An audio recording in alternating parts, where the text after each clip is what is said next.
오늘의 사연 시작합니다. 안녕하세요. 여행 다니는 게 취미인 30대 초반의 남성입니다. 요즘은 특수한 상황이라 여행을 전혀 못 다니고 있어요.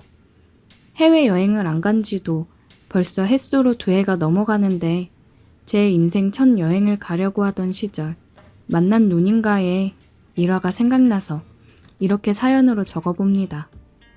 조금 지루해도 끝까지 들어주세요.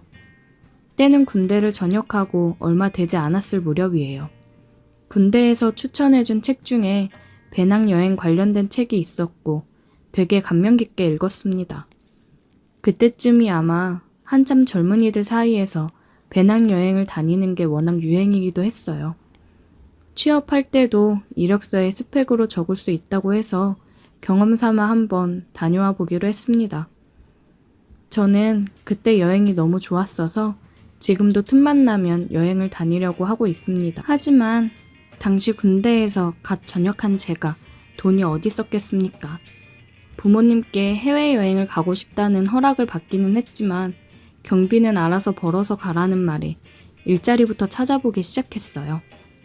처음에는 집 근처 편의점에서 일을 했는데 아무래도 집에서 출퇴근을 하다 보니 돈이 조금만 생기면 친구랑 집 근처에서 술 마시는 데 탕진하다시피 했습니다. 이대로는 돈을 모으지 못하겠다 싶어서 돈을 확실하게 모을 수 있는 여건이 되는 직장을 찾기 시작했죠.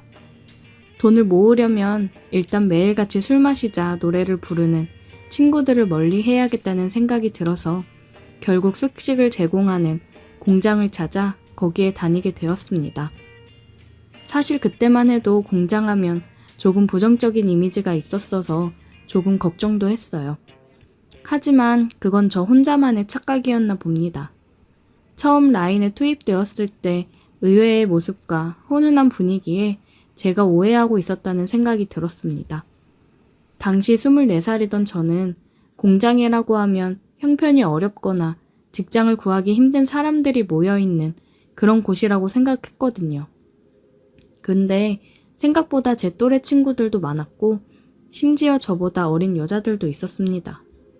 평범한 형이나 누나들은 물론 인자한 아줌마나 아저씨들까지 저를 챙겨주시는 분위기에 아무것도 모르고 나쁘게만 생각했던 제 자신이 부끄러워졌어요. 물론 개 중에는 제가 오해하던 질 나쁜 부류의 사람도 있긴 했지만 그 안에서도 사람들이 여러 무리로 지내는데 그런 사람들은 무리에 끼지 못하고 겉돌기 때문에 저와 직접적으로 마주칠 일은 그렇게 많지 않았어요. 아무튼 제가 다니던 공장은 희한하게도 저보다 어린 여자친구들은 많았지만 저보다 어린 남자들은 없었어요. 아마 다 군대에 있을 나이였으니 공장이 아니라 군 부대에 있었으리라 생각됩니다. 그래서 그런지 주변의 누님들이 굉장히 저를 귀여워해줬어요. 남자들 중에서는 저 다음으로 나이 어린 사람이 저보다 4살이나 많은 형이었으니까 여타 다른 누님들 눈에는 막내인 제가 신경 써주고 싶고 귀여워 보였을 거라고 생각이 되네요. 공장에서는 주역 교대 근무를 했는데 야간 조일 때는 퇴근하면 온몸이 부러질 듯이 피곤했는데 공장 일에 익숙해진 다른 사람들은 그런 것은 전혀 개의치 않더라고요. 일이 끝나면 무조건 회식이었습니다. 저는 근육통에 아주 죽겠는데 체력들이 정말 보통이 아닌 것 같았어요. 돈을 모으겠다는 계획과는 다르게 저도 노는 걸 좋아하는 몸인지라 회식에 자주 어울리곤 했어요. 누님들이랑 제 또래 여자들도 많이 있었으니 그렇게 재미있는 술자리는 제 인생에 손에 꼽을 정도로 즐거웠습니다. 여태까지 제 인생에서 제일 많은 여자들에게 둘러싸여 시간을 보냈던 시절이 아닌가 싶네요. 공장에서 제일 어린 남자인 제가 회식에 나와서 그런지 그 중에 연상의 여성분들도 종종 제가 참석하는 회식 자리에 끼고는 했습니다. 친하게 지내던 여자애들 말로는 원래 좀처럼 어린 사람들하고는 잘 어울리지 않는 분들이신데 아마 저 때문에 참석하는 것 같다고 기뜸을 해주더라고요.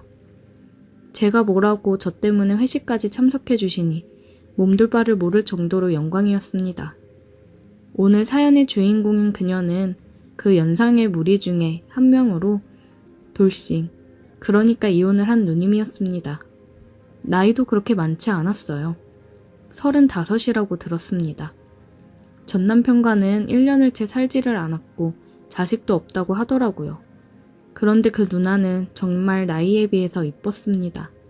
애도 없이 혼자 벌어서 혼자 쓰니 관리도 정기적으로 받으러 다니는 것 같이 보였고 운동도 다니는 것 같아서 그런지 유니폼으로 가려졌지만 멀리서 봐도 태가 나는 게 눈에 확 들어오는 정도였으니까요.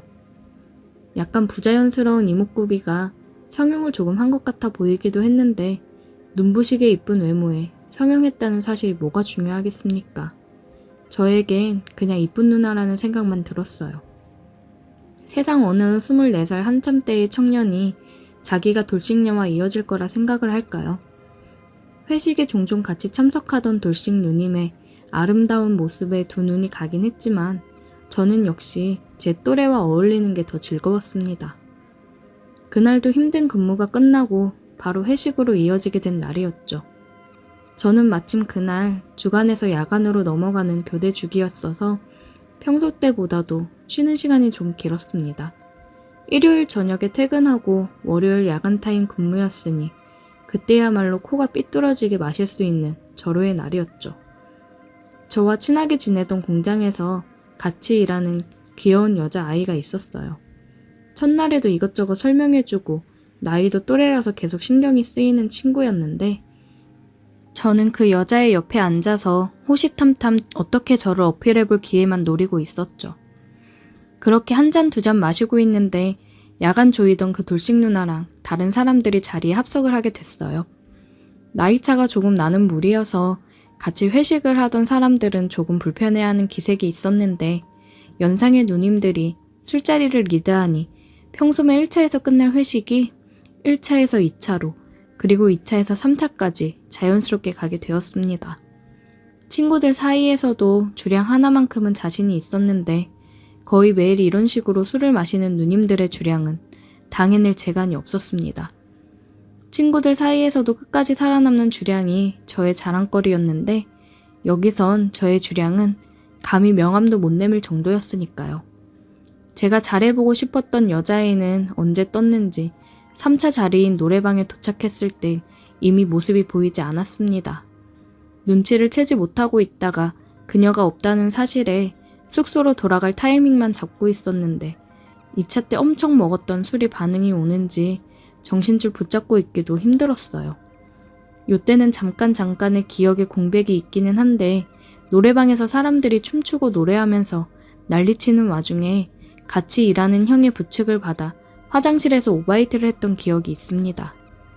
이미 제 주량의 한계점에 도달한 상태인지라 언제 쓰러져도 이상하지 않은 상태였는데 즐거운 회식 분위기와는 다르게 저는 소파 구석에 기대 누워 녹초가 되어 있었습니다. 갑자기 이상한 느낌이 오더라고요. 뒤로 꺾여있는 고개를 들어 뭔가 하고 봤더니 그 돌싱 누나가 저를 꼬집으며 괜찮냐고 물어보는 것이었어요. 제가 몸에 열이 많은 체질이라 웬만큼 춥지 않으면 반바지를 입는 스타일인데 이날도 역시 반바지를 입고 있었어요. 괜찮냐고 물어보는 누님의 말에 아주 춥겠다고 대답을 했는데 놀다 보니까 뻗어있는 제가 오들오들 떨고 있는 것 같아서 뜨겁게 해주려고 왔다며 알 수 없는 미소를 짓는 누님의 말에 정신이 번쩍 나더라고요. 그러고서 누나가 입고 있던 외투를 제 다리에 덮어줬습니다. 아무튼 그렇게 정신력으로 5분 10분 버티다 보니 어느덧 노래방 3차도 끝나가는 분위기였습니다. 누나의 외투를 몸에 걸친 채 바들바들 떨고 있는데 이 지칠 줄 모르는 영혼들이 4차를 가자고 하는 것이 아니겠어요? 이대로 가다간 월요일 야간 근무 중에 죽을지도 모르겠다는 생각이 들어서 아까 개워낸 속을 비집고 바닥에 억지로 오바이트를 했어요. 그 모습을 보여주는데도 아랑곳하지 않고 4차로 갈 사람들은 4차를 가더라고요. 알아서 숙소로 갈 수 있겠냐고 걱정하는 사람들의 말에 이제 돌아가도 문제가 없겠다는 생각에 괜찮다고 대답을 했는데 돌싱 누님이 4차를 따라가지 않고 자기가 데려다 주겠다며 저와 함께 남았습니다. 그렇게 택시를 잡아 숙소로 돌아갔어요. 하지만 도착한 숙소는 제 방이 아니라 돌싱 누나의 방이었습니다. 술에 그렇게 취해본 적이 없어서 저는 이미 필름이 끊긴 상태였습니다. 잠깐 기억나는 게 있는데 택시를 타고 오는 길에 차 안에다가 오바이트를 했는지 나에게 화를 내던 택시기사님의 모습, 그리고 내 지갑에서 돈을 빼는 누나의 모습이 어렴풋이 기억이 났습니다. 어찌어찌 정신을 차리니 제 방은 아니었고 돌싱 누님의 분주한 모습이 계속해서 스쳐 지나갔습니다. 제가 오바이트로 번복이 된 건지 따뜻한 수건으로 제 몸 구석구석을 닦아주던 모습이 보였어요. 조금 춥다고 느꼈었는데 뜨거운 느낌이 들어서 눈을 떴을 때 누님이 제 옆에 같이 누워서 저를 따뜻하게 안아주고 있었습니다. 자고 일어났는데 누님이 저에게 잘 잤냐고 물어보더라고요. 영문도 모른 채 누님의 침대에서 일어났는데 제가 입고 있던 옷이 침대 옆 의자에 걸려 있더라고요. 어제 보니까 보통 내기가 아니더라는 누님의 말에 저는 아무것도 기억이 안 난다고, 억울하다고, 미안하다고 대답을 했습니다. 그날은 숙취 사유로 병가를 내고 그날 누님과 하루 종일 함께 시간을 보냈습니다. 그날부터 누님과 저는 공장에 공식 커플이 되었습니다. 누님의 방에서 공장으로 출퇴근을 하고 시간을 함께 보내고 그렇게 5개월 정도를 누님과 같이 살면서 보냈습니다. 여행 경비가 어느 정도 모여 공장을 그만두면서 아쉬운 마음에 누님에게 저랑 같이 해외여행을 가겠냐고 물어봤지만 보기 좋게 거절당했습니다. 홍콩에서 시작해서 동남아 몇몇 나라를 배낭여행으로 다녀왔는데 혼자 돌아다니다 보니 누님 생각이 몇 번씩 나더라고요.